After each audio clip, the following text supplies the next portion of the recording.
Hatch, au cœur de ce projet Saladin Parnasse. Saladin Parnasse, c'est l'histoire de qui, de quoi?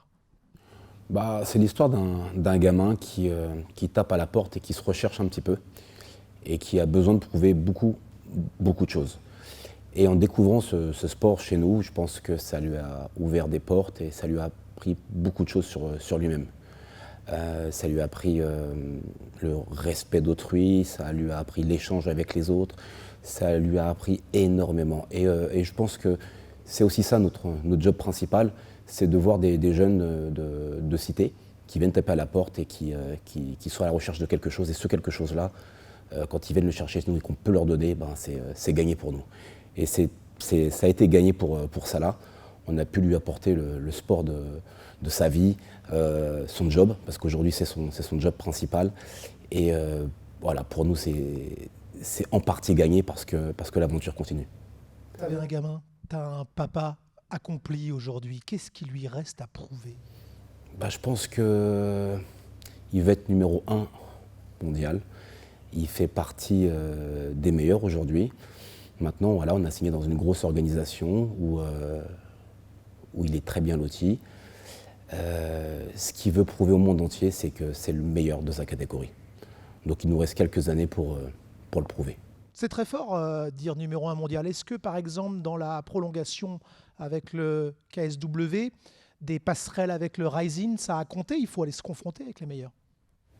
L'objectif de Salah, c'est de se confronter aux meilleurs. Alors, il y en a qui disent oui, la Pologne, c'est un petit peu le nombril du MMA polonais. Sauf que non, on a pu rencontrer des combattants comme Buchinger, par exemple, qui faisait partie de l'élite.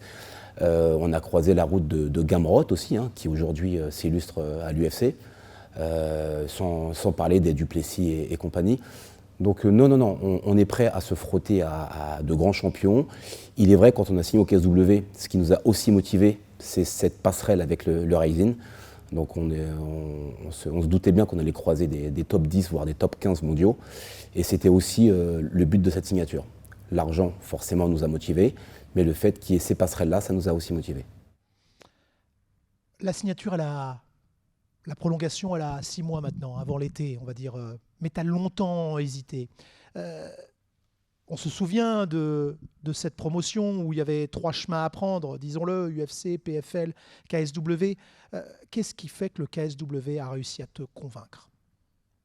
Faut savoir que, encore une fois, quand on est bien quelque part, il n'y a pas d'intérêt de partir. Alors maintenant, le PFL, ça reste une très grosse organisation. L'UFC, n'en parlons pas. Il a fallu discuter avec eux, voir ce qui pourrait nous convenir le mieux. Et c'est vrai que ce qui a penché sur la balance, on va en reparler encore une fois, l'aspect financier, on a été respecté, on a été entendu.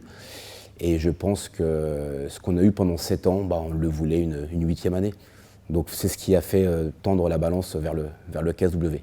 L'info que j'ai moi, c'est qu'on dit dans le milieu, finalement, ils ont touché à peu près ce qu'a touché Tony Yoka avec les confrères de C+. Tu as envie de confirmer ça, à peu près? Sur 3 ans, ça représente quasiment un demi-million par combat?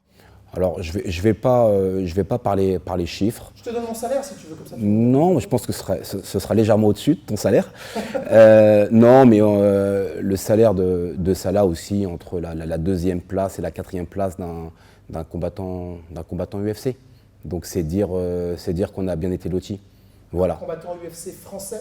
Non, un combattant UFC lambda. Par combat? Ouais, par combat, entre la 2e et la 4e place. Ça devient énorme, parce que tu me dis qu'aujourd'hui c'est au-delà d'1 million par combat. Non, du tout. Non, au-delà d'1 million, je pense que le numéro 1 prend 1 million. Le numéro 2, entre le numéro 2 et le numéro 4, il s'y passe des choses. Donc ça aussi, entre de belles sommes. J'ai envie juste de préciser pour le côté français, du coup, Cyril Gane avait gagné 1,3 million contre John Jones. À peu près les mêmes sommes à l'UFC Paris 2, un petit peu moins à l'époque contre Francis Ngannou. On a presque atteint 400 000 € pour Benoît Saint-Denis pour son combat contre Moïcano sur un podium des Français. Salah est aujourd'hui tout en haut? Alors non, on n'est pas sur du 1 million, même si tu cherches à avoir le chiffre, je le comprends bien. Mais faut savoir qu'au KSW, on combat pas une fois dans l'année. On combat entre 2 et 3 fois. Donc maintenant, si tu veux me parler d'1 million d'euros, Ouais, on peut les approcher en 2 combats et demi. Voilà. Ah d'accord, il y aura peut-être une progression avec Il y a ça. ouais, complètement. Et puis il y a aussi, tu m'en as parlé, entre nous, cette liberté de pouvoir aller faire d'autres choses, notamment de l'anglaise. Bah, c'est le deal. Le deal, c'est 5 combats au sein du KSW, dont un combat d'anglaise avec le KSW, et dont 2 combats qu'on doit organiser avec la promotion du 100% Fight pour faire les débuts de Salah. C'est vrai qu'à un moment, vous avez appuyé là-dessus, ce que Salah appelle la quicheta, mais on avait vu cette photo où il tape un sac de frappe, les billets explosent. Je pense à toi aussi. À un moment, quand depuis 15, 20 ans, on est dans le dur labeur, est-ce que effectivement, avant de marquer l'histoire, bien vivre est le plus important? Le plus important, forcément, quand on a cette aisance, je pense que c'est plus prolifique.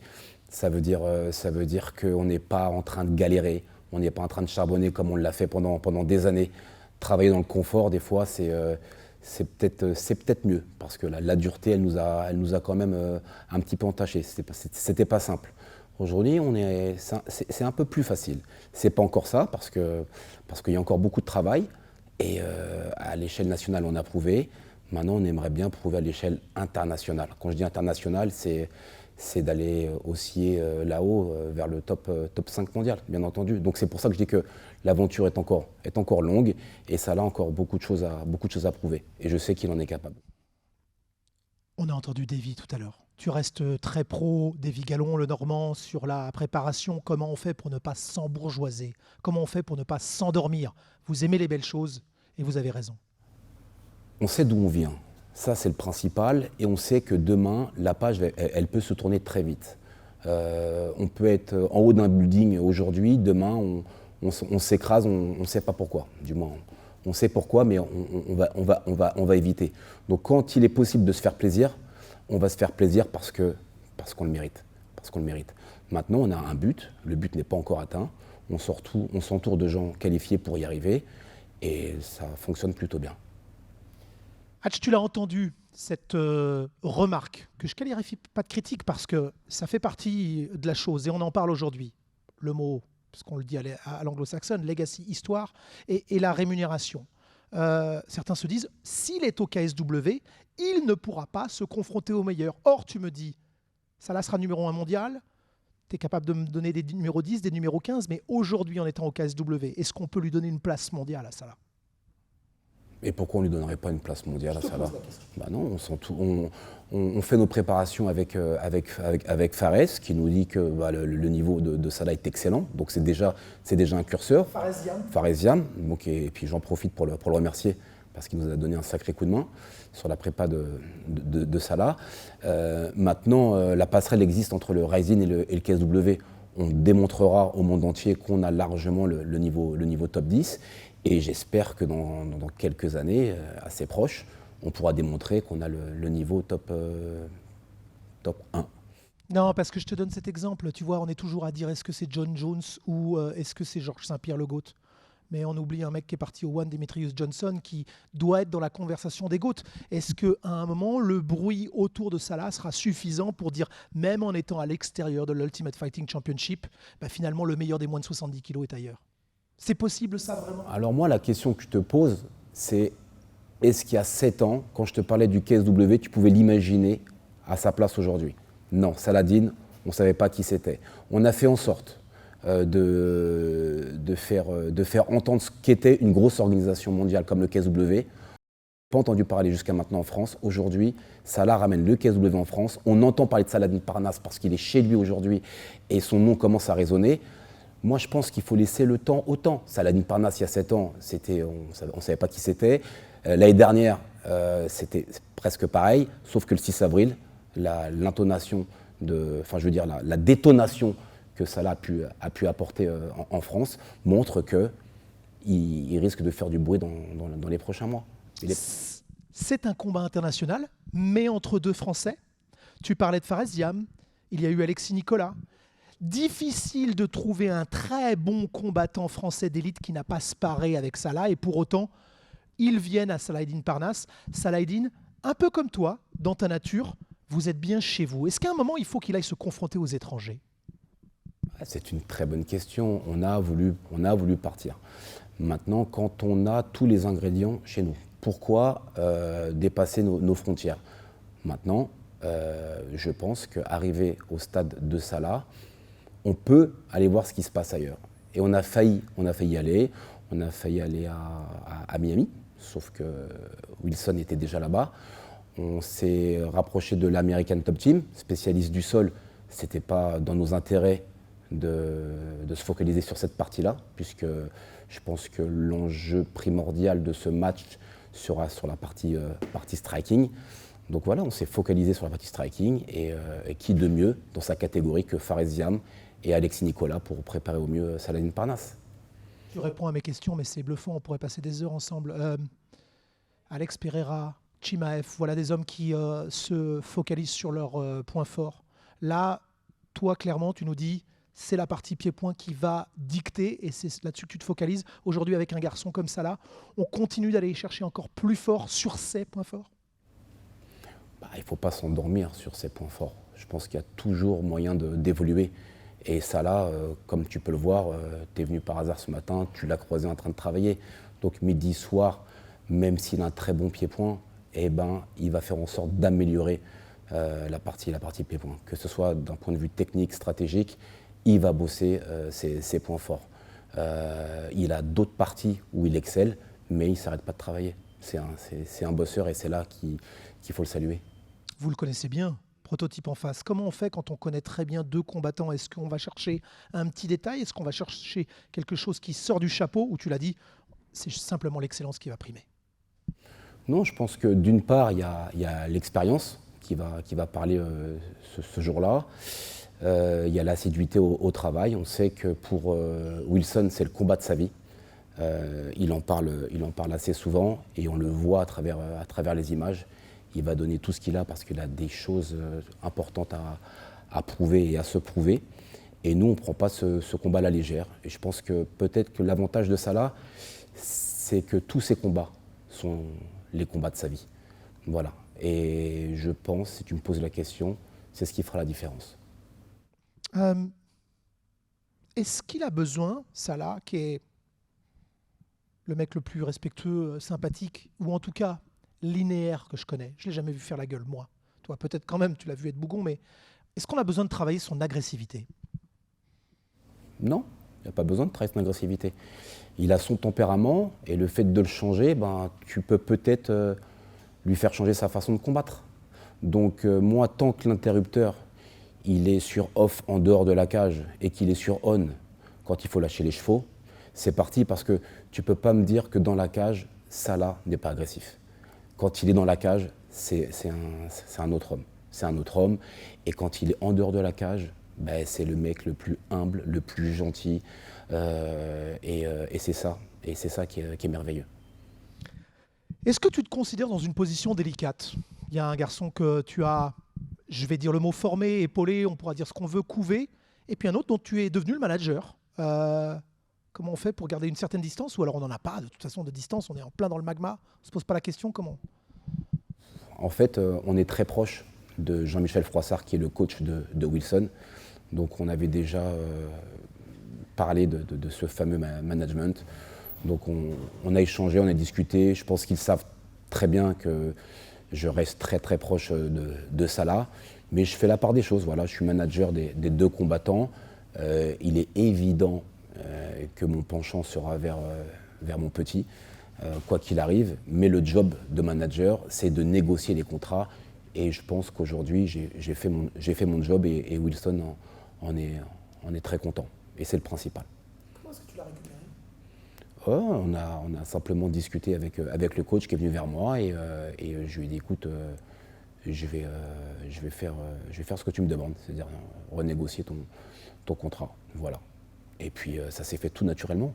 Le fait d'échanger, de connaître les demandes de Wilson. Et puis voilà, la signature s'est faite, et Wilson est très content aujourd'hui. Est-ce que j'ai un peu le feu et la glace entre les deux? Est-ce que Wilson est un peu foufou face à un garçon plus posé, Salah Eddine, ou simplement parce qu'il est plus établi? il est assez imperceptible ou en tout cas imprévisible. Est-ce que c'est ton sentiment? Non, je pense que Wilson reste, quoi qu'il arrive, reste très dangereux. Maintenant, oui, il est foufou. Il est foufou, mais le jour du combat, je pense que ce grain de folie s'estompera.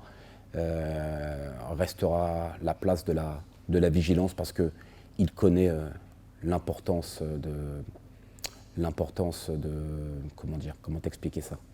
Le fait que Salah soit expérimenté dans le domaine du MMA, il va redoubler de vigilance. Donc il peut être fou par moment, mais ce jour-là, je pense qu'il le sera un peu moins. On l'a vu assez sensible. Il est capable de montrer ses émotions. On l'a déjà vu en pleurs. Ça la contient un peu plus, ce genre de choses. C'est un atout, ça, d'être capable de parler de ses émotions, comme ça, de les montrer?